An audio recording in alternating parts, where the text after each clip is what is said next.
ओम नमो भगवते वासुदेवाय। ओम नमो भगवते वासुदेवाय। ओम नमो भगवते वासुदेवाय। नारायणो नमस्कृत्यं नरं चैव नरोत्तमं देवीं सरस्वतीं व्यासं ततो जयौदीरये नष्टप्रायुषा भद्रेषु नित्यं भागवत सेवया भगवती उत्तमश्लोके भक्तिर्भवति न सिंहं करोति वाचालं भङ्गुं लङ्घयते हिं यत्कृपातमहं वन्दे श्रीगुरुदीनतारिणं परमानन्दमाधवं श्रीचैतन्य ईश्वरम्। ओम अज्ञानतिमिरान्धस्य ज्ञानागणशलाकया चक्षुन्मीलितं येन तस्मै श्रीगुरुवे नमः। जय श्रील प्रभुपाद, जय श्रील गुरुदेव। हरे कृष्णा। இன்னைக்கு பகவத்கீதை 10வது அத்தியாயம் பூரணத்தின் வைபவம். இதுல நம்ம 35வது ஸ்லோகத்திலிருந்து பார்க்கணும்.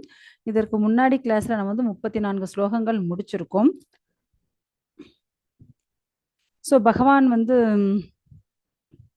அதாவது தன்னுடைய வைபவங்கள், பகவான் என்னென்ன பொருளாக இருக்கார், ஆக்சுவல் பகவான் எல்லாத்துலேயும் தான் இருக்கார். ஸோ தன்னுடைய வைபவங்களை ஒரு சிறு துளியை தான் இங்கே வந்து அர்ஜுனனுக்கு வந்து சொல்லிட்டு இருக்கார். அதை தான் இப்போ நம்ம பார்த்துட்டு இருக்கோம். ஸோ 35வது ஸ்லோகம். பிருகத் சாம ததாசாம் நாம் காயத்ரி சந்தசாம் அகம் மாசானாம் மார்கசீர்ஷோ அகம் ருதூனாம் குதுமகாரஹ குசுமகாரஹ. சாமவேத மந்திரங்களில் நான் பிருகத் சாமம், கவிதைகளில் நான் காயத்ரி, மாதங்களில் நான் மார்கசீர்ஷ நவம்பர் டிசம்பர், பருவங்களில் நான் மலர்கள் நிறைந்த வசந்த காலம். ஹரே ஹரே கிருஷ்ண மந்திரம். ஸோ பகவான் இங்க என்ன சொல்றாரு, சாம வேத மந்திரங்கள்ல நான் வந்து என்னவா இருக்கேன். ஏன்னா பகவான் இல்லாத ஒரு இடம்ன்றது எதுவுமே கிடையாது, எந்த லோகத்துமே கிடையாது. ஏன்னா பகவான் ஒவ்வொரு பொருளுக்குள்ளும் இருக்கார். ஏன்னா லிவிங் திங்ஸ் அண்ட் நான் லிவிங் திங்ஸ், உயிருள்ள உயிரற்ற அனைத்திற்குள்ளும் பகவான் வந்து இருக்கார். ஒவ்வொரு அணுவுக்குள்ளேயும் பகவான் இருக்கார்.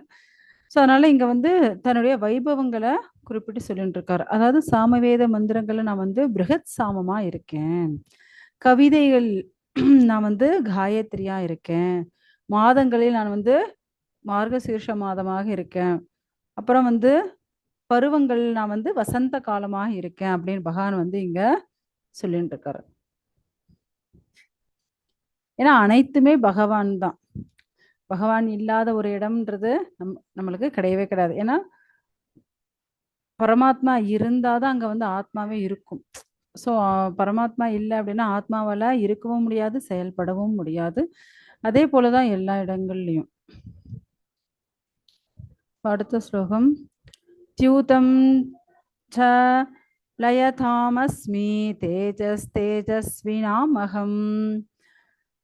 ஜயோ அஸ்மி வியவசாயோ அஸ்மி சத்வம் சத்வவதாம் அகம். ஏமாற்றுபவற்றில் நான் சூது, ஒளிர்பவற்றில் நான் தேஜஸ், நானே வெற்றி, நானே தீர செயல், நானே பலன்வான்களின் பலம். ஹரே ஹரே கிருஷ்ண. ஸோ ஏமாற்றுபவற்றில் நான் வந்து சூது. ஏன்னா அனைத்து நல்லது மட்டும் இல்லை, கெட்டதுலையும் இருக்காது. பாருங்க, நம்ம வந்து சில குழந்தைங்க வந்து தவறு செய்யறாங்கன்னு வச்சுக்கோங்க. நம்ம அம்மா என்ன பண்ணுவோம், ஒரு வாட்டி சொல்லி பார்ப்போம், 2 வாட்டி சொல்லி பார்ப்போம், அப்புறம் என்ன பண்ணுவோம், சொல்ற பேச்சு கேட்கலன்னா 2 உத கொடுப்போம். அப்பதான் அந்த குழந்தை வந்து சொல்ற பேச்சு கேட்கும் அப்படின்னுட்டு. ஸோ அது போல பகவான் என்ன பண்றாரு அப்படின்னா, நல்லபடி இப்படிதான் நடக்கணும் அப்படின்ட்டு அனைத்து விஷயங்களும் நமக்கு கொடுக்குறாரு. ஸோ அப்படியும் அவங்க வந்து திருந்தல அப்படின்னா அவங்களுக்கு இந்த லோகத்திலே சின்ன சின்ன கஷ்டத்தை கொடுப்பாரு. அப்பயும் அவங்க வந்து திருந்தல அப்படின்னா அப்ப என்ன நடக்கும், தூக்கிட்டு போய் நரகத்துல போட வேண்டியதுதான். ஸோ அந்த பனிஷ்மெண்ட் அனுபவிச்சதுக்கு திரும்ப நரகத்துக்கு போகணுன்ற அந்த நினைப்பே வராது. அப்ப அவங்க ஒழுங்கா என்ன அவங்க தர்ம பிரகாரம் நடந்துப்பாங்க. ஸோ அதனாலதான் இங்க என்ன சொல்றாரு, ஏமாற்றுபவற்றில் நான் வந்து சூதா இருக்கேன், ஒளிர்பவற்றில் நான் வந்து தேஜஸ், அத வெளிச்சம், நானே வெற்றி, நானே தீர செயல், நானே பலவான்களுடைய பலம். ஸோ அனைத்துமே என்ன, ஏன்னா அனைத்து சக்தியும் பகவான் கிட்ட இருந்தா நமக்கு வருது. ஸோ அனைத்து சக்தியை கொடுக்கக்கூடிய சக்திமான் யாரு அப்படின்னா பகவான் ஸ்ரீ கிருஷ்ணர் தான். ஸோ அனைத்து வைபவங்கள், ஏன்னா பகவான் கிளம்பி போனதுக்கு அப்புறம் என்ன ஆச்சு அப்படின்னா அர்ஜுனனால காண்டீவத்தை தூக்க முடியல. அதே போல பீமனால அவருடைய கதையை எடுக்க முடியல. ஸோ காரணம் என்ன அப்படின்னா அனைவருடைய அந்த சக்தியே யாரு அப்படின்னா பகவான் தான். இப்ப நமக்கு கரண்ட் வர்றதுன்னு வச்சுக்கோங்க, அந்த மெயின் ஆஃபீஸ், அந்த கரண்ட் எங்க உற்பத்தி பண்றாங்களோ அந்த இடத்துலயே கரண்ட் போச்சுன்னா இங்க இருக்கிற நமக்கு, ஏன்னா நமக்கு அங்கிருந்து ஸ்ட்ரெயிட்டா வர்றது இல்லை, அங்கிருந்து ஒவ்வொரு பெரிய லைன்ல ஒரு பெரிய டிரான்ஸ்ஃபார்ம் வச்சுட்டு அங்கிருந்து அதுக்கப்புறம் சின்ன டிரான்ஸ்ஃபார்ம் மாறும், அங்கிருந்து அப்புறம் தெருவு, அங்கிருந்து அப்புறம் ஒவ்வொரு வீட்டுக்கு, இல்லையா? ஸோ இப்படிதான் வந்து மாறும் கரண்ட் வந்து நமக்கு வந்துட்டு இருக்கும். ஸோ அந்த எங்க உற்பத்தி பண்ணா அந்த இடத்துலயே போயிடுச்சு அப்படின்னா இங்க என்ன ஆகும், நமக்கு ஒண்ணுமே வராது. அதுபோல அனைத்து சக்திகளின் சக்திமான் யாரு அப்படின்னா பகவான் தான். ஸோ அப்படி இருக்கும்போது அதுதான் இங்க வந்து பகவான் சொல்றாரு, அனைத்துமே நான் தான், அனைத்து வைபவங்கள் எங்கிட்ட தான் இருக்கு. ஸோ அதனால நம்ம வந்து செப்பரேட்டா ஒவ்வொரு தேவர்களை போய் வணங்கணும். அவங்களுக்கு வாட்ஸ் அ ப்ராப்ளம், இருங்க ஒரு நிமிஷம். ஸோ பகவானுடைய அனைத்து சக்திகளும் மூலமே யாரு அப்படின்னா கிருஷ்ணர் தான். ஸோ அந்த கிருஷ்ணர் இருக்கிற வரையும் தான் இங்க அனைவருக்கும் சக்தி இருந்தது. பகவான் கிளம்புனதுக்கு அப்புறம் யாருக்குமே எதுவுமே கிடையாது. அதனால பகவானுடைய வைபவங்கள் அனைத்தும் என்ன சொல்றாரு அப்படின்னா இங்க ஒவ்வொன்றா சொல்லிட்டு இப்ப நம்ம ஃபுல் உடம்பு இருக்கு, இந்த உடம்புல நமக்கு ஒரு சின்ன மச்சம் நம்ம உடம்புல ஒரு இடத்துல சின்னதா இருக்கு. அது போல பகவான் என்ன பண்ணிட்டு இருக்காரு, ஒரு சின்னதா சொல்லிட்டு இருக்காரு. பகவானுடைய, அதாவது இப்ப நம்ம யாருக்கிட்டையாவது போய் உங்களுடைய சொத்து விவரங்களை கொஞ்சம் சொல்லுங்க அப்படின்னு கேட்டா என்ன பண்ணுவாங்க, நம்ம மேலே கீழே போவாங்க, என்னாச்சு உங்களுக்கு, ஏதாவது சிபிஐல வந்திருக்காங்களா, ஐடி டிபார்ட்மெண்ட் வந்திருக்கா, யார் இவங்க அப்படின்னு யோசிப்பாங்க, இல்லையா? ஆனா இங்க அர்ஜுனன் வந்து கேட்கிற அவங்களோட சொத்து மதிப்பை கொஞ்சம் சொல்லுங்கன்னுட்டு. ஆனா பகவான் என்ன பண்றாரு, கடைன்னு சொல்ல ஆரம்பிச்சாச்சு. ஒன்னா ரெண்டா அவர் சொல்லி முடிக்கிறதுக்கு கடகடன்னு அதை தான் இப்ப சொல்லிட்டே இருக்கார். விருஷ்ணினாம் வாசுதேவோஸ்மி பாண்டவானாம் தனஞ்சயக முனினாம் அப்யகம் வியாசகம் கவினாம் உஷனா கவி. விருஷ்ணி குலத்தவர்களில் நான் வாசுதேவன், பாண்டவர்களில் நான் அர்ஜுனன், முனிவர்களில் நான் வியாசர், பெரும் சிந்தனையாளர்களில் நான் உஷனா. ஹரே கிருஷ்ண. ஹரே கிருஷ்ண மாதாஜி. ஸோ பகவான் இங்க என்ன சொல்றாரு, விருஷ்ணி குலத்துல வந்து நான் வாசுதேவனா இருக்கேன். ஸோ தன்னை பற்றி சொல்லியிருக்கிறாரு. அதே போல பாண்டவர்களில் நான் அர்ஜுனனா இருக்கேன். அதே போல முனிவர்களில் நான் வியாசனாக இருக்கேன். பெரும் சிந்தனையாளர்களில் நான் உஷனா, யாரு, சுக்கராச்சாரியராக இருக்கேன். சுக்கராச்சாரியர் யாருன்னு தெரியலைங்களா, அசுரர்களுடைய குரு அவர் தான். ஸோ அவரா நான் இருக்கேன் அப்படின்ட்டு அவர் வந்து இங்க சொல்றாரு. ஏன்னா இங்க வந்து பகவானுடைய விரிவங்கங்களை தான் சொல்லிட்டு இருக்காரு. அதாவது நம்ம வந்து ஆல்ரெடி பார்த்துருக்கோம் பகவானுடைய விரிவங்கங்கள், அம்சங்களினுடைய அம்சங்கள், சக்தி ஆவேச அவதாரங்கள், இதெல்லாம் நம்ம ஆல்ரெடி பார்த்தாச்சு. ஸோ அது போல இவங்கெல்லாம் என்ன, பகவானுடைய ஒரு சக்தியினுடைய ஒரு சின்ன கிளை, ஒரு ஓடை போல.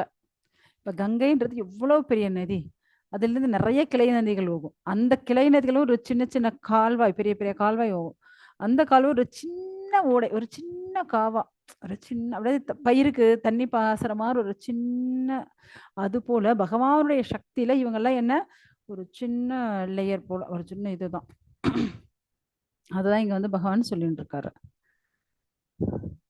தண்டோ தமயதாமஸ்மி நீதிரஸ்மி ஜிகீஷதாம் மௌனம் சைவாஸ்மி குஹ்யதானாம் குஹ்யானாம் ஞானம் ஞானவதாம் அகம்.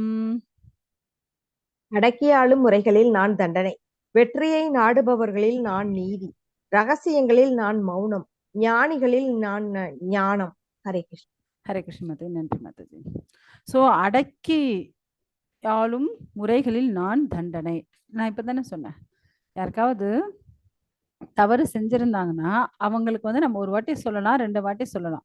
அப்பயும் கேட்கல அப்படின்னா, இப்போ ஒரு குழந்தை திரும்ப திரும்ப அதே தப்பு பண்ணிட்டே இருக்கு, நம்ம சொன்னாலும் கேட்கல அப்படின்னா என்ன பண்ணுவோம்? 2 குடுப்போம். அதுக்கப்புறம் என்ன ஆகும்? அந்த குழந்தை அம்மா சொல்றத கேட்க ஆரம்பிச்சுரும். ஓ! நம்ம திரும்ப இந்த தப்பு பண்ணா அம்மா என்ன பண்ணுவாங்க? அடிச்சுருவாங்க. ஸோ அதுபோல அப்படி தண்டனை குடுத்தா தான் என்ன ஆகும்? அந்த ஆத்மா வந்து திருந்தும். அது செஞ்ச அந்த கர்மத்திலிருந்து அது விலகும். திரும்ப அந்த தவறு செய்யக்கூடாதுன்னு அதுக்கு தோணும். இல்ல அப்படின்னா, திரும்ப திரும்ப அந்த தண்டனை வந்து அத அனுபவிக்க வேண்டிய நிலைமைக்கு உட்படும். ஏன்னா தவறு செஞ்சுட்டே இருந்தா திரும்ப திரும்ப என்ன ஆகும்? திரும்ப திரும்ப பிரச்சனை தான் வந்துட்டுருக்கும்.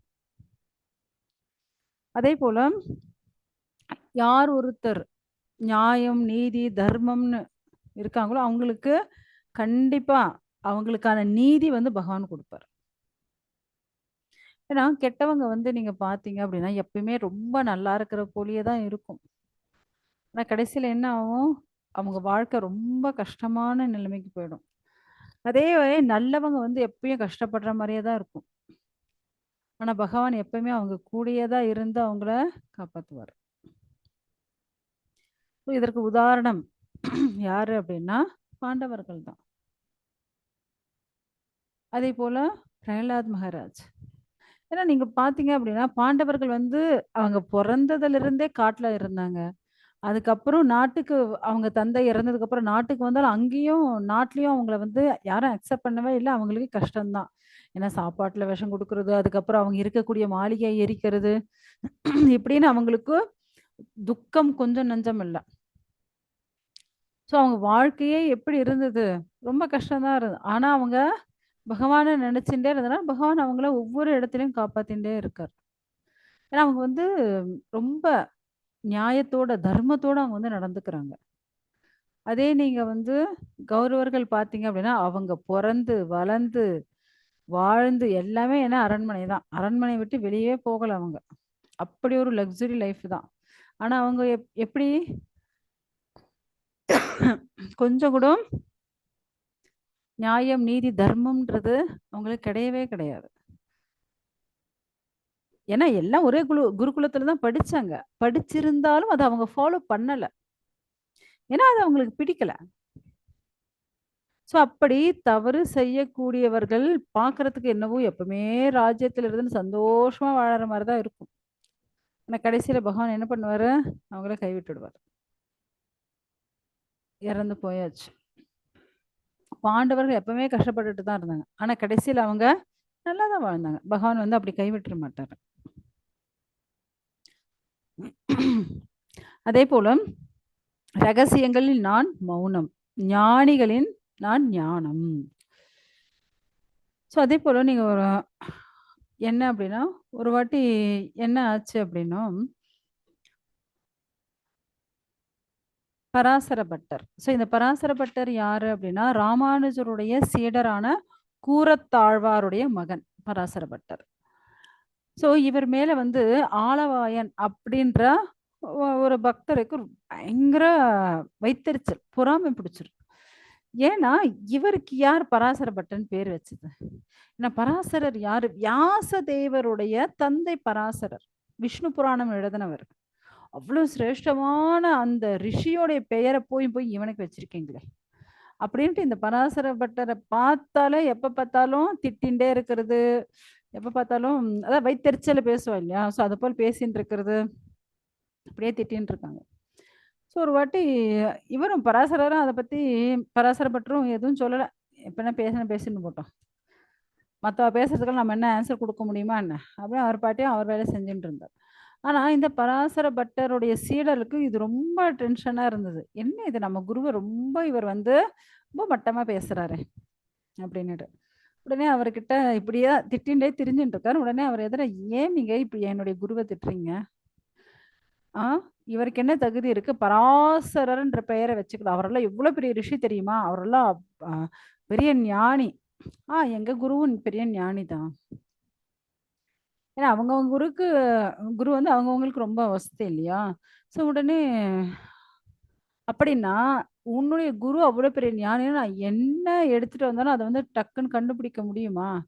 என் குருவால எல்லாமே முடியும்.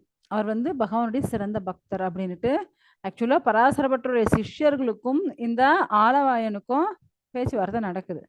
இது பராசரருக்கு ஒண்ணுமே தெரியாது. அவர் பாட்டுக்கு எங்கேயோ பகவானுடைய சேவையில அவர் இருக்கார்.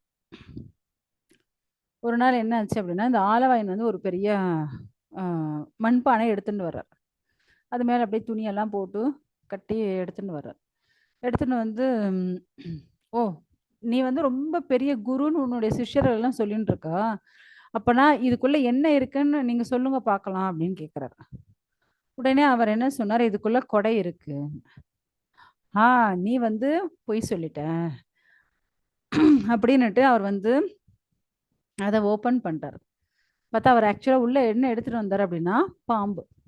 பாம்ப புடிச்சு போட்டுன்னு வந்தார். நீ பொய் சொல்லிட்ட, பொய் சொல்லிட்டன்னு அவர் வந்து ரொம்ப சந்தோஷம். "ஏய் பாரு! உன்னுடைய குரு வந்து பொய் சொல்லிட்டாரு" அப்படின்னுட்டு அவங்க சிஷ்யர்கள் முன்னாடியே இவரு பேசுறாரு. ஆக்சுவலா அப்ப வந்து பராசர பட்டர் சொல்றாரு. ஆக்சுவலா நான் வந்து நீங்க எடுத்துட்டு வரும்போதே எனக்கு வந்து உள்ள இருந்து ஆதிசேஷன் தரிசனம் குடுத்தாரு. ஆக்சுவலா நம்மளுக்கு வந்து நம்மளுடைய ஆழ்வார்கள் என்ன பாடியிருக்காங்க? "சென்றால் குடையாம், இருந்தால் சிம்மாசனமாம், நின்றால் மறவடியாம்." ஸோ அப்படியாப்பட்ட ஆதிசேஷன் தான் இந்த ரூபத்துலலாம் மாறுறது. அதே அவர் படுக்கும்போது அவருக்கு படுக்கையாவும் இருக்கிறது அந்த ஆதிசேஷன் தானே. நீங்க எடுத்துட்டு வரும்போது அந்த குடத்துல இருந்து உள்ள நான் இருக்கேன்னு ஆதிசேஷன் எனக்கு வந்து தரிசனம் குடுத்தார். அதனால தான் நான் சொன்னேன் அப்படின்றார் பராசர பட்டர். அத கேட்ட உடனே அந்த ஆலவாயனுக்கு தூக்கி வாரி போட்டுடுச்சு. ஆக்சுவலா நான் வந்து ஒரு நார்மல் பாம்ப தான் புடிச்சுண்டு வந்தேன். ஆனா பராசர பட்டருக்கு அந்த ஆதிசேஷனே தரிசனம் குடுத்துருக்கார். நான் எவ்வளோ ஒரு முட்டாள், ஒரு சிறந்த பக்தர போய் இப்படி வந்து நான் சோதிச்சுட்டேனே அப்படின்னுட்டு, அதுக்கப்புறம் அவர் வந்து அவர்கிட்ட மன்னிப்பு கேட்டிருக்கார். ஆக்சுவலா பக்தினா எல்லாரும் அவங்கவங்களால என்ன பக்தி பண்ண முடியுமோ, அத அத பண்ணிண்டு போற வேலைய பார்க்கணுமே தவிர, மத்தவங்க மேல பொறாமப்படுறது, துவேஷம் ஸோ எதிரியா பார்க்கறது, ஸோ இதெல்லாம் வந்து ரொம்ப தவறான செயல். ஸோ மத்தவங்கள பத்தி பேசுறது கூட நமக்கு என்ன கிடையாது? அனுமதி கிடையாது. மத்தவங்கள பத்தி பேசுறதுக்கு நாம யார்? சப்போஸ் அப்படி பேசினாலும் என்ன ஆகும்? அவங்களுடைய பாவத்த நாம தூக்கி சுமக்க வேண்டிய நிலைமை வந்துரும். அதனால தயவு செஞ்சு அப்படி ஒரு வேலைய மட்டும் யாரும் செய்யாதீங்க. அடுத்த ஸ்லோகம். "யச்சாபி சர்வபூதானாம் பீஜம் தத் அகம் அர்ஜுனம் ந தத் அஸ்தி வினா யத் ஸ்யாம் மயா பூதம் சராசரம்." மேலும் அர்ஜுனா, இருக்கும் எல்லா உயிர்வாளிகளையும் உற்பத்தி செய்யும் விதை நானே. அசைபவை மற்றும் அசையாதவற்றில் நான் இன்றி இருக்கக்கூடியது ஒன்றும் இல்லை. ஹரே கிருஷ்ணா. ஹரே கிருஷ்ண மாதாஜி. நன்றி மாதாஜி. ஸோ எங்க பகவான் என்ன சொல்றாரு? எல்லா உயிர்வாழிகளின் உற்பத்தி விதை நானே. அனைத்திற்கும் பீஜம் நான் தான். விதை நான் தான். ஏன்னா நம்ம வந்து ஆல்ரெடி பார்த்துருக்கோம். என்ன? காரணோதக சாய் விஷ்ணு. ஸோ அவருடைய தேகத்துல இருந்து அந்த நீர் வெளியே வருது. அதுதான் காரண சமுத்திரம். ஸோ அதுல பகவான் படுத்துன்னு இருக்கும்போது அதுக்கப்புறம் என்ன ஆகுது? நெறைய கோடான கோடி பிரம்மாண்டங்கள் அவருடைய மூச்சு காத்துல இருந்து, அவருடைய மொத்த உடம்புல இருந்து வெளிய வருது. அதாவது ஒவ்வொரு வேர்வை துளை அந்த ஹோல்ஸ்ல இருந்து அனைத்து பிரம்மாண்டங்களும் வெளிய வருது. இப்படி அனைத்துக்கும் உற்பத்தி யாரு? பகவான் தான். அவர் இல்லைன்னா எப்படி நடக்கும்? ஏன்னா இதெல்லாம் நம்ம பாகவதம் படிக்கும்போது நம்மளுக்கு தெரியும். அதே போல அசைபவை மற்றும் அசையாதவற்றில் நான் வந்து இருக்கேன். ஸோ பகவான் இல்லாத இடம்னு எதுவுமே கிடையவே கிடையாது. ஸோ நம்ம வந்து பகவானை பார்த்தோம் அப்படின்னா காரணோதக சாய் விஷ்ணுவா இருக்கார். அதுக்கப்புறம் கர்ப்போதக சாய் விஷ்ணுவா இருக்கார். அதுக்கப்புறம் ஷீரோதக சாய் விஷ்ணுவா இருக்கார். ஏன்னா நம்ம ஹிருதயத்திலையும் பரமாத்மாவா அந்த பகவான் தானே இருக்கார். அவரை தவிர வேற யார் இருக்காங்க சொல்லுங்க? ஸோ எல்லா வஸ்துகளும் எல்லாத்திற்கும் காரணம் பகவான் தான். எல்லாத்துக்குள்ளேயும் இருக்கிறதும் அந்த பகவான் தான். ஸோ ஆனா என்னவா இருக்கார் அப்படின்னா வெறும் சாட்சியா இருந்து நம்ம ஹிருதயத்துல நாம செய்யக்கூடிய அனைத்து செயலையும் பார்த்துன்னு இருக்கார். ஸோ நம்ம மத்தவங்க யாரும் பார்க்கல அப்படின்னு நம்ம எதையும் செய்யக்கூடாது. ஏன்னா பகவான் ஒருத்தர் பார்த்துட்டு தான் இருக்கார். ஓகே, 40வது ஸ்லோகம். நான்தோ அஸ்தி மம திவ்யானாம் விபூதீனாம் பரந்தப ஏஷ தாத்யேஷதஹ ப்ரோக்தோ விபூதோர் விஸ்தரோ மயா. எதிரிகளை வெல்வோனே, என்னுடைய தெய்வீக தோற்றங்களுக்கு எல்லையே இல்லை. நான் உன்னிடம் கூறியவை அனைத்தும் எனது விரிவான வைபவங்களின் ஓர் உதாரணமே. ஹரே கிருஷ்ணா. ஹரே கிருஷ்ண மதி, நன்றி மதி. ஸோ பகவான் இங்க என்ன சொல்றாரு அப்படின்னா, நான் என்னுடைய தோற்றங்களுக்கு, ஏன்னா அளவே கிடையாது. 1, 2 இருந்தா தானே சொல்றதுக்கு, இல்லையா? ஆனா பகவானுடைய சொத்துக்கு அளவே கிடையாது. எல்லாமே பகவானுடைய சொத்து தான். அப்படி இருக்கும்போது இப்ப நான் சொன்ன விஷயம் எல்லாமே என்ன, ஒரு சின்னது, ஒரு உதாரணம், எக்ஸாம்பிள் தான் நான் கொடுத்தேன். அப்படி நான் என்னுடைய லிஸ்ட்டை கொடுக்கணும் அப்படின்னா, என்னுடைய சொத்து மதிப்பை கொடுக்கணும்னா எல்லாமே என்னுடையது தான். இப்போ உனக்கு கொடுத்தது ஒரு சின்ன விஷயம்தான்ப்பா அப்படின்னுட்டு அவர்கிட்ட, ஏன்னா எல்லை கிடையாது, பகவானுடைய வைபவத்துக்கு எல்லையே கிடையாது.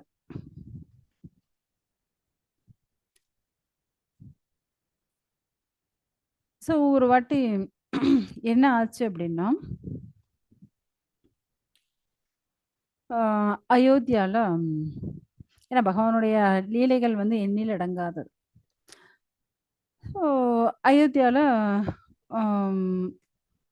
ஒரு வாலிப வயசு, படிச்சு முடிச்சா அதோட வேலைக்கெல்லாம் எங்கேயும் போகல. வீட்ல கம்முன்னு சாப்பிட்டு சாப்பிட்டு படுத்துட்டு தூங்கிட்டு இருக்கான். அவங்களும் பொறுத்து பொறுத்து பார்த்தாங்க. "ஏப்பா எங்கேயாவது வேலைக்கு போ." "இல்ல, இல்ல என்னால முடியாது. உடம்பு வலிக்கு என்னால வேலையெல்லாம் செய்ய முடியாது. ஸோ எங்களாலயும் உனக்கு என்ன சம்பாதிச்சும் நீ கொடுக்க மாட்டேங்கிற. என்னாலயும் சம்பாதிச்சும் உனக்கு போட முடியாது. எங்கேயாவது போய் ஆசிரமத்துல சேர்ந்துடு." அப்படின்னாச்சு. இது நல்ல ஐடியா. அப்படின்ட்டு இவன் என்ன பண்றான், தேடுறான். ஸோ அயோத்தியால நிறைய ஆசிரமங்கள் இருக்கு. ஸோ அப்படியே பார்க்குறான். ஒவ்வொரு ஆசிரமா போய் பார்க்குறான். ஆனா ஒரு ஆசிரமத்தை பார்த்தா கொஞ்சம் அந்த குரு வந்து கொஞ்சம் நல்லா குண்டா கொழு கொழுன்னு இருக்கார். ஓகே, அப்படின்னா இந்த ஆசிரமத்தில் நல்லா சாப்பாடு போடுவாங்க போல் இருக்கு அப்படின்னு நினச்சிக்கிறான். ஸோ அதுக்கப்புறம் அவருடைய சிஷ்யர்கள்லாம் வராங்க. அவங்கெல்லாம் பார்த்தா நல்லா குண்டு குண்டா இருக்காங்க. அப்பனா இந்த ஆசிரமத்தை நல்லா சாப்பாடு நல்லா இருக்கும் அப்படின்ட்டு நேராக அந்த ஆசிரமத்துக்குள்ளே போகிறான். அந்த குரு கிட்ட கேட்குறான், நீங்கள் நல்லா சாப்பாடெல்லாம் போடுவீங்களா? போடுவோம்ப்பா. 3 வேளை சாப்பாடு கிடைக்குமா? இல்லைப்பா, நாங்கள் 2 வேளை தான் சாப்பாடு போடுறது. ஐயோ, எனக்கு 3 வேளை வேணுமே. சரி, காலையில் போடுறாங்க இல்லையா, அதுலேயே நீ வந்து இன்னும் கொஞ்சம் எக்ஸ்ட்ரா வாங்கி வச்சுக்கோ. அப்போ மத்தியானம் சாப்பிட்றோம், அப்புறம் நாங்கள் வந்து ஈவினிங் திரும்ப போடுவாங்க. இப்போ அது நைட்டுக்கு உனக்கு சரியாக போயிடும். ஓகே அப்படின்னுட்டு அவன் என்ன பண்ணுறான், அந்த ஆசிரமத்திலேயே தங்கிடுறான். என்ன, அவங்க ஜெபிக்க சொல்கிறாங்க, அதை ஜெபிக்கணும். அதுக்கப்புறம் என்ன, அந்த குரு வந்து கிளாஸ் எடுப்பார், உட்காந்து கேட்கணும். இவ்வளோதான் வேலை, வேறு எதையும் செய்கிறதில்ல அவன். ஸோ குருவும் வந்து சரி ஓகே, இந்த குழந்தை வந்து ஏதோ ஜெபிக்கிறான், உட்காந்து கிளாஸை கேட்குறான் இல்லையா அப்படின்ட்டு அவங்களும் கம்முனையாச்சு. அதோட ஜெபிச்சுட்டு உட்காந்துட்டு இருக்கான். ஸோ 15 நாள் ஆயிடுச்சு. காலையில் மங்களாரத்தி அதெல்லாம் முடிஞ்சுட்டு வந்து அப்படியே கிச்சனை பார்க்குறோம். கிச்சனெல்லாம் அப்படியே க்ளீனாக கழுவி வச்சுட்டு அப்படியே கவுத்து வச்சுட்டு இருக்குது. யாருமே சமையலே பண்ணல. இப்போ கேட்குறான், என்னப்பா கிச்சனில் யாரும் எதுவும் சமையலை பண்ண காணோம், ஏன் என்னாச்சு அப்படின்னுட்டு அங்கே இருக்கக்கூடியவங்களாம் எல்லாம் ஜெபிச்சுட்டு இருக்காங்க. ஸோ அவங்கள கேட்குறான், ஓ இன்னைக்கு தெரியாதா, இன்னைக்கு ஏகாதசி. ஏகாதசியாக இருந்தா என்ன? இல்லை இல்லை, ஏகாதசினா சமைக்கிறது. அப்படியா?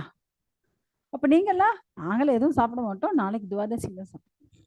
அச்சோ. நேராக குருக்கிட்ட போனான். குருவே சொல்லுப்பா, என்னால் ஏகாதசியெல்லாம் ஃபாலோ பண்ண முடியாது. ஏன்னா நான் அப்படி ஏகாதசி ஃபாலோ பண்ணேன்னா துவாதசி பார்க்கறதுக்கு நான் உயிரோடையே இருக்க மாட்டேன். ஏன்னா எனக்கு சாப்பாடு ரொம்ப முக்கியம். சாப்பிடல நான் செத்தே போயிடுவேன் அப்படின்ட்டான். சரி ஓகேப்பா, ஆனால் உனக்காக இங்கே தனியாக ஸ்பெஷல் எதுவும் சமைக்க முடியாது.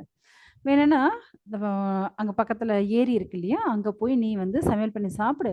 உனக்கு தேவையான ஐட்டம்ஸை இங்கே நான் கொடுக்க சொல்கிறேன் அப்படின்னுட்டு அதுக்கு இன்சார்ஜ், அந்த ப்ரொவிஷன்ஸ்களை இன்சார்ஜ் இருப்பாங்க இல்லையா, அவங்கள கூப்பிட்டு இவனுக்கு வந்து 1 kg ஆட்டா, 1 kg ரைஸு, அந்த வெஜிடபிள் பாத்திரம்லாம் கொஞ்சம் குடுத்து அனுப்பிடு. சரின்னுட்டு அவங்க குடுத்து அனுப்பிச்சாச்சு. அப்புறம் குரு சொல்றார், "இந்த பாருப்பா நீ சமையல் பண்ணு. ஆனா, ராமருக்கு ஆஃபர் பண்ணிட்டு அதுக்கப்புறம் தான் நீ சாப்பிடணும்." "சரி குருவே." அப்புறங்க அவன் அவ்ளோ இன்னசென்ட்டா சரி ஓகேன்னுட்டு இவன் வந்து கிளம்பியாச்சு. அங்க போய் என்ன பண்றான், ஏன்னா இதுவே அவன் சமையலே பண்ணதில்ல. அப்படியே ஏதோ அப்படியே சப்பாத்தி எல்லாம் செய்யறான். அப்படியே தீஞ்சு கீஞ்சு அப்படியே வச்சாச்சு. சாப்பாடு ஏதோ காய்கறிலாம் போட்டு ஒரு குழம்பு, ஒரு சாப்பாடு செஞ்சான். ஆனா குரு சொல்லியிருக்காரு இல்லையா? பகவான் ராமருக்கு படைத்துட்டு தான் சாப்பிடணும் அப்படின்னுட்டு. சரின்ட்டு இவன் வந்து ராமர வந்து கூப்பிடுறான். "ஸ்ரீ ராமச்சந்திரமூர்த்தி, அயோத்திய ராஜா, தயவு செஞ்சு வந்துடுங்கோ" அப்படின்னுட்டு. அவனுக்கு தெரியாது நிஜமாவே பகவான் வந்து, ஏன்னா நம்ம வந்து பகவானுக்கு நைவேத்தியம் பண்ணும்போது பகவான் கண்டுருள பண்ணுவார். வந்து எதிர்லயே உட்காந்து சாப்பிடுவாரா என்ன? அவனுக்கு தெரியாது. அவ்ளோ இன்னசென்ட் அவன். சரின்னுட்டு அவன் வந்து கூப்பிடுறான். பகவான் வரல. திரும்பவும் சொல்றான், "ராமா நீ வந்து ஆசிரமத்துக்கெல்லாம் போயிடாத. ஏன்னா இன்னைக்கு ஏகாதசி அங்க எல்லாம் உபவாசம் இருக்காங்க. அங்க போனா உங்களுக்கு ஒண்ணும் கிடைக்காது. தயவு செஞ்சு நான் இங்க என்ன பண்ணி வச்சிருக்கேன்." அதாவது ஒரு பாட்டா பாடுறான். இங்க வந்து நான் வந்து கொஞ்சம் ரொட்டி பண்ணி வச்சிருக்கேன். கொஞ்சம் சாப்பாடு, ஒரு குழம்பு பண்ணி வச்சிருக்கேன். தயவு செஞ்சு வந்து, "ஓ அயோத்தி ராமா வந்து சாப்பிட்டுட்டு போயிடு." அப்படின்னு சொன்ன உடனே இவனுடைய இன்னசென்ட்ட பார்த்துட்டு, வெகுளித்தனத்த பார்த்துட்டு பகவான் அங்க தரிசனம் குடுத்தாச்சு. ஸோ எப்படி வராரு அப்படின்னா, சீதையாவையும் கூட்டின்னு வந்தாச்சு அவரு. அப்படியே இவனுக்கு மூஞ்சி சின்னதாயிடுச்சு.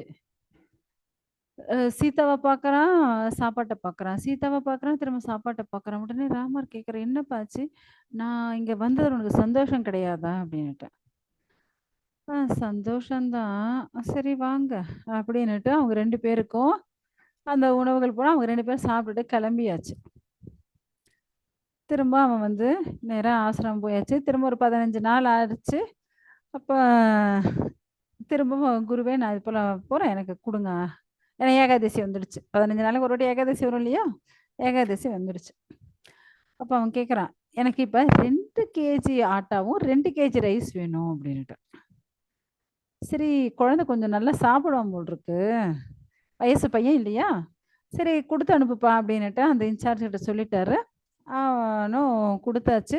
குரு சொல்றாரு, "இத பாரு ஒழுங்கா பகவானுக்கு அர்ப்பணம் பண்ணிட்டு தான் சாப்பிடணும்." "ஆ, ஆ வராங்க, வராங்க. ஒருத்தராவா வராங்க?" அப்படின்னு முனக்கிட்டே இவன் போறான்.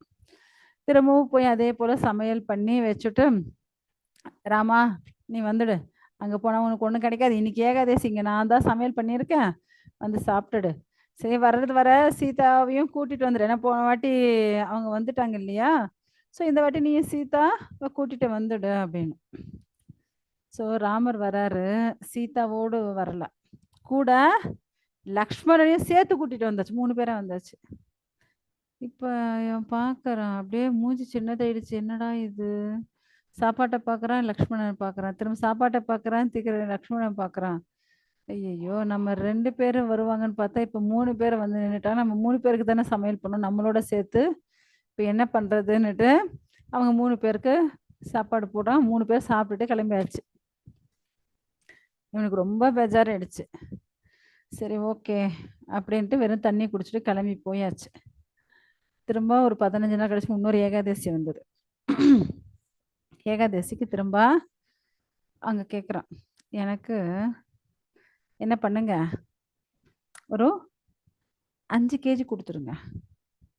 அ 5 கேஜி ஆட்டா, 5 கேஜி ரைஸு, அப்புறம் கொஞ்சம் நெறைய வெஜிடபிள்ஸு அப்படின்னு. அவருக்கு குருக்கு கொஞ்சம் என்னடா இது 5 கேஜியா? இவன் என்ன சின்ன பையன் எப்படி 5 கேஜி எல்லாம் சாப்பிடுவான்? அப்படின்னு யோசிக்கிறாங்க. சரி ஆனாலும் குழந்தை ஏதோ கேட்கறானே. 20 வயசு பையன் ஏதோ கேட்கறான்னு சரி குடுத்து அனுப்புப்பா அப்படின்ட்டாங்க. அவங்களும் மேல கீழ பார்த்து குடுத்து அனுப்பிடுறாங்க. நேரா எடுத்துட்டு வந்தாச்சு. சரின்னுட்டு என்ன பண்றாரு, இவங்க திரும்பவும் சமையலெல்லாம் பண்றாரு. பண்ணி வச்சுட்டு, "ராமா வந்துடு. நீ போன வாட்டி சீதாவ கூட்டிட்டு வந்தியா? அதேபோல சீதா கூட்டிட்டு வந்துரு. அதுக்கு அப்புறம் லக்ஷ்மண கூட்டிட்டு வந்தியா போன வாட்டி? அதேபோல லக்ஷ்மணியும் கூட்டிட்டு வந்துரு. சரி வந்துருங்க." அப்படின்னுட்டு இவன் வந்து பாட்டு பாடுறான். ஓ! அயோத்தி ராமா வந்துடுன்ட்டு அவன் ரொம்ப இன்னசென்ட்டா பாடுறான். இப்ப பார்த்தா, ராமா சீத்தை, அப்புறம் லக்ஷ்மணர். இப்ப பார்த்தா கூட யார் வந்திருக்கிறது? ஹனுமான். ஹனுமான் கொஞ்சம் ஹைட் அண்ட் வெயிட்டா இருக்காரு. இப்போ இவனுக்கு இன்னும் தூக்கி வாரி போடுது. ஐயையோ! இங்க இருக்கிற சாப்பாட்ட, சப்பாத்தி எல்லாம் பார்த்தா இந்த ஹனுமான் வேற வந்து நிக்கிறாரே! பத்துமோ, பத்தாதோ தெரியலையே! அப்படின்னு ஹனுமான பார்க்குறான். திரும்ப சாப்பாட்ட பார்க்குறான். இப்படியே பார்த்துட்டு இருக்கான். ராமர் கேட்குறார், "ஏன்பா நாங்கலாம் வந்தது உனக்கு சந்தோஷம் கிடையாதா?" சந்தோஷம் தான். வாங்க, வாங்க." அப்படின்னுட்டு உட்கார வச்சு அவங்களுக்கு இலை போட்டு பரிமாறுறான். இவனுக்கு ஒண்ணுமே கிடைக்கல. ஹனுமான் எல்லாத்தையும் "இன்னும் போடு, இன்னும் போடுன்னு" போட்டு சாப்பிட்டாச்சு. திரும்பவும் இப்ப என்ன ஆச்சு? தண்ணி குடிச்சுட்டு போயாச்சு. ஆல்ரெடி இப்ப 3 ஏகாதசி அவன் வெறும் தண்ணி தான் குடிச்சான். எதுவும் கிடைக்கவே சமையல் பண்ணி எதுவும் கிடைக்கல. ஸோ அடுத்த 15 நாள் இன்னொரு ஏகாதசி வருது. இப்ப நேரா குருக்கிட்ட போய், "குருவே, எனக்கு 10 கேஜி அரிசி வேணும். 10 கேஜி ஆட்டா, கோதுமை மாவு வேணும். நெறைய மூட்டை வெஜிடபிள் வேணும்." அப்படின்னுட்டு சொல்றான். குருக்கா தூக்கி வாரி போடுது. "என்னடா இது? ஒருத்தருக்கு 10 கேஜி இந்த பையன் எடுத்துன்னு போய் எங்கனா விக்கிறானா பிளாக்ல? என்ன பண்றான் இவன்னுட்டு ஒண்ணுமே புரியல." சரின்னுட்டு அந்த இன்சார்ஜ்கிட்ட சொல்லியாச்சு. அவரும் குடுத்தாச்சு. இவன் நேரா எடுத்துட்டு வந்தான். அந்த ஏரி கரைக்கு வந்து எல்லாத்தையும் வச்சாச்சு. வச்சுட்டு இப்ப சமையலே பண்ணல. சமையல் பண்ணாம, "ஓ அயோத்தி ராமா! வா! முதல்ல நீ சீதாவ கூட்டிட்டு வா. அதே போல சீதாவ கூட்டிட்டு வா. அடுத்த வாட்டி அதே போல லக்ஷ்மணனையும் கூட்டிட்டு வா. போன வாட்டி நீ அனுமான கூட்டிட்டு அதே போல ஹனுமானையும் கூட்டிட்டு வா. எல்லாரும் வாங்க. எல்லாரும் கிளம்பி வாங்க. வாங்க, வாங்க." அப்படின்னுட்டு அவன் வந்து பாட்டு பாடுறான். ஸோ இப்ப வந்து பார்த்தா, யாரெல்லாம் வந்திருக்காங்க? ராமர், சீதை, அப்புறம் லக்ஷ்மணர், அப்புறம் ஹனுமான், கூட பரத சத்ருகுணர்கள் அவங்களும் வந்தாச்சு. அது இல்லாம அவங்களுடைய அம்மாலாம் அவர் வந்தாச்சு. 3 பேர். ஸோ எல்லா குடும்ப சமேதமா வந்தாச்சு. பார்க்குறாங்க. "என்னப்பா நீ என்னமோ கூப்பிட்ட, வந்து பார்த்தா இங்க சமையலே காணோம். எங்கப்பா எங்களுக்கு சாப்பாடுன்னாரு." "ஆ எப்ப பார்த்தாலும் நானே சமையல் பண்ணி இங்க வைக்கிறேன். வந்து வந்து சாப்பிட்டுட்டு போயிடுறீங்க. எனக்கு இந்த 3 ஏகாதசியா நான் ஒண்ணுமே சாப்பிடல. வெறும் தண்ணி குடிச்சிட்டு குடிச்சிட்டு இருக்கேன் தெரியுமா? அதனால இந்த வாட்டி நீங்க எத்தன பேர கூட்டிட்டு வரீங்க எனக்கே தெரியாது. அதனால தான் பாருங்க 10 கேஜி எல்லாம் எடுத்துட்டு வந்து வச்சாச்சு. வெஜிடபிள்ல இருந்து, கோதுமையில இருந்து, அ ரைஸ் எல்லாம் வச்சாச்சு. இப்ப நீங்களே சமையல் பண்ணி நீங்களே சாப்பிட்டுட்டு கிளம்புங்க." "என்னால முடியலப்பா." அப்படின்னு அவ பாட்டு அந்த மரத்தடியில படுத்தாச்சு. சரி ஓகேப்பா. அப்படின்னுட்டு என்ன பண்றாங்க, ராமர், லக்ஷ்மணர் எல்லாம் உட்காந்துட்டு காய்கறி கட் பண்றாங்க. சீதா தேவி அ சமையல் பண்றதுக்கு ரெடி பண்ணிட்டு இருக்காங்க. ஹனுமான் ஓடி போயி விறகெல்லாம் எடுத்து அவரு பத்த வச்சுட்டு இருக்காரு. ஸோ மத்தவங்கலாம் ஒவ்வொரு வேலை செஞ்சுட்டு இருக்காங்க. இவங்கெல்லாம் இங்க இருக்கவே, தேவர்கள் எல்லாம் இறங்கி வந்துட்டாங்க அங்க. அப்படியே ஜெகஜோதியா அங்க வந்து சமையல் ஏன்னா தேவர்கள் எல்லாம் வந்தா இன்னும் எவ்வளோ இருக்கும் பாருங்க அங்க இடம். கூட்டம் பயங்கரமா ஆயிடுச்சு.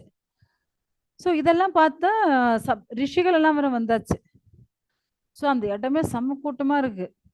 இப்ப இந்த குரு என்ன பண்றாரு, தன்னுடைய சிஷ்யரோட அந்த இன்சார்ஜ் இருந்தாரு, அவரோட இங்க வராரு. இவன் என்னதான் பண்றான்? எங்க போய் விக்கிறான்னு பார்க்கலான்ட்டு வந்தா, இவன் பாட்டு அந்த அரிசி மூட்டை, கோதுமை மாவு மூட்டை, அந்த காய்கறி மூட்டை எல்லாத்தையும் அங்க வச்சுட்டு, இவன் பாட்டே மரத்தடி கீழ படுத்துட்டு இருக்கான். அவரு நேரா வராரு. இவன எழுப்புறாரு. "ஏன்பா கம்முனு படுத்துட்டு இருக்க? சமையல் பண்ணி சாப்பிடலையா?" அங்க தான் அந்த தடபுடலா சமையல் நடந்துட்டு இருக்கு. அப்புறம் நான் என்ன போய் பண்றது? என்ன சமையல் நடந்துட்டு இருக்கா? "ஏய் அங்க எல்லாம் அப்படி அப்படியே தானே இருக்கு." "என்ன அப்படி அப்படியே இருக்கா?" அது பாருங்க, ராமர் காய்கறி கட் பண்ணிட்டு இருக்காரு. லக்ஷ்மணரு அந்த பூசணிக்காவ கட் பண்ணிட்டு இருக்காரு. சீதாதேவி அத அடுப்பு ஊதிட்டு இருக்காங்க. இதோ இவரு இன்னும் விறக வெட்டி இது போட்டுட்டு இருக்காங்க. இது பாருங்க அவங்கலாம் அந்த பாத்திரத்துல என்னமோ சப்பாத்தி மாவு பெசஞ்சுட்டு இருக்காங்க. இவங்க அத பண்ணிட்டு இருக்காங்க. இவங்க இத பண்ணிட்டு இருக்காங்க. இவன் பாட்டுக்கு சொல்லிட்டே இருக்கான். எங்க கண்ணுக்கு ஒண்ணுமே தெரியலையேன்றாரு குரு. இவனுக்கு தூக்கி வாரி போடுது. உடனே ராமர பார்த்து, "ராமா, தயவு செஞ்சு அவருக்கு தரிசனம் குடுத்துரு. இல்லன்னு வச்சுக்கோங்க, நான் இத்தன நாள் ஏகாதசிக்கு வந்து நானே சாப்பிட்டுட்டேன், இல்ல எங்கேயோ வித்துட்டேன்னு அவங்க தப்பா நினைப்பாங்க. தயவு செஞ்சு அவங்களுக்கு தரிசனத்த குடுத்துருங்க. இல்லன்னு வச்சுக்கோங்க, என் பேரு தப்பா போயிடும்." அப்படின்னுட்டு இவன் வந்து சொல்றான். உடனே ராமர் சிரிச்சுட்டு, சரி ஓகே அப்படின்னுட்டு சொன்ன உடனே அங்க இருந்த அவ்வளவு பேரும் அவங்க கண்ணுக்கு தெரிஞ்சாங்க. பார்த்தா, ராமர், சீதை, லக்ஷ்மணர், பரத, சத்ருகுணர்கள் எல்லாரும் இருக்காங்க. ஹனுமான். ஸோ அவங்களுடைய தாய், அப்புறம் வந்து தேவர்கள், ரிஷிகள்ன்ட்டு அவ்ளோ பேர் அங்க வந்து சமையல் தடபுடலா சமையல் பண்ணிட்டு இருக்காங்க. இவங்களுக்கு தூக்கி வாரி போடுது. அப்ப இவர் வந்து ராமர் கால்ல விழுந்து அந்த குரு வந்து கேட்கிறாராம். நான் இத்தன வருஷமா பகவானே உங்கள தானே நெனச்சுண்டு உங்களுக்கு தானே பக்தி பண்ணிட்டு இருந்தேன். ஆனா என் கண்ணுக்கு நீங்க தரிசனம் குடுக்கவே இல்லையே! இவனோட கண்ணுக்கு நீங்க தரிசனம் குடுத்தீங்களே! அப்ப நான் என்ன தவறு செஞ்சேன் சுவாமின்னு அவர்கிட்ட கேட்குறாங்க. அப்ப பகவான் சொல்றாரு. என்ன சொல்றாரு அப்டின்னா, இவனுடைய மனசு வந்து ரொம்ப வெகுளித்தனமா, குழந்தைத்தனமா இருக்கு. எந்த ஒரு எதிர்பார்ப்பும் இல்லாம, அதாவது இந்த காம, குரோத, மோக, மதம், ஆச்சரியங்கள் எல்லாம் இருக்கும் இல்லையா? மத்தவங்க மேல பொறாமப்படுறது, மத்தவங்கள துவேஷிக்கிறது, கோபப்படுறது, எந்த ஒரு பௌதிக ஆசை எதுவும் கிடையாது. இவன்கிட்ட என்ன இல்ல? வெறும் எந்த ஒரு கெட்ட குணங்களும் கிடையாது. ஒரு நல்ல குணம் மாத்திரம் தான். வெகுளித்தனமா, ரொம்ப குழந்தைத்தனமா வந்து ரொம்ப அன்போட என்ன வந்து கூப்பிட்டான். அவன் அவ்ளோ தூய மனதோட என்ன கூப்பிட்டதுனால, நான் வந்துட்டேன்.